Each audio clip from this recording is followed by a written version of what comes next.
Magandang oras pala guys sa ating lahat guys. Ito na naman guys ang aking mga ginagawang mga video guys tungkol sa mga error at aking kinukulikta. Mayroon palang nagre-request dito guys, wag daw ako magtatago dahil ang ginagawa kong video puro lang mga barya. Puro mga barya guys kasi nandyan naman yung topic natin tungkol sa pangungulikta ng barya guys. So marami pa akong kailangan na kuliktahin ng mga barya guys, ng mga common coins dahil pinipilian ko yan guys. Pinipilian ko yan ng mga error at yan ang kukunin ko. Walang bibili ng sobrang taas nito guys. Walang bibili ng libo-libo sa mga baryang ito guys, mga common coins ito guys.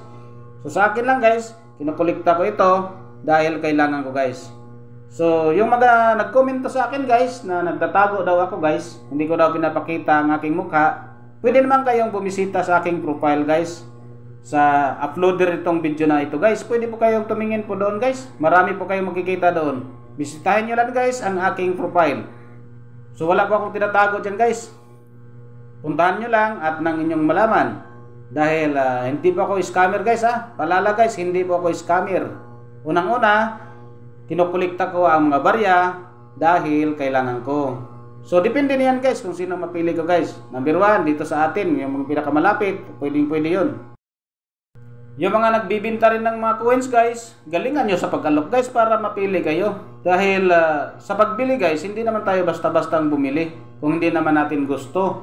So kailangan lang na galingan nyo para mabilhan kayo. So wag din kayong magalit kung hindi kayo mabilhan kasi wala naman kayong sinusunod. Mayroon naman tayong ginagawang mga video guys na mayroon ding nagsasabi nga libo-libo ang kanilang binibili. So hindi ako katulad nila guys Palala guys, ang mga baryang ito guys ay mga common coin lang. So ang bili ko nito guys per kilo. So maramihan guys. So hindi ako bumibili ng libo-libo Paalala guys hindi ako bumibili ng libo-libo. Common coins ay murang-mura lang talaga guys. Presyong junk lang yan guys.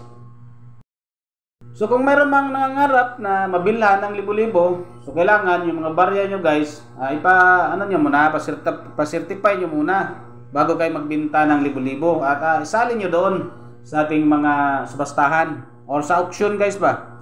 So kailangan pag nagbenta kayo ng libo-libo, dapat certified. So katulad nito mga junk coins, wala nang bibili ng sobrang taas. So ako lang, bumibili ako ng mga maramihan ito, kilo-kilo dahil pinipilian ko pa ito guys. At yan ang nilalagay ko sa aking mga koleksyon. So kung sino mang nagsasabi na lagi na lang ako nagtatago sa aking mga video, pwede kayong bumisita doon sa aking profile guys. Mayroon naman tayong profile. So bisitahin nyo lang guys ang aking profile at panoorin nyo ang lahat ng video na nandoon guys. So maraming salamat guys at God bless sa ating lahat.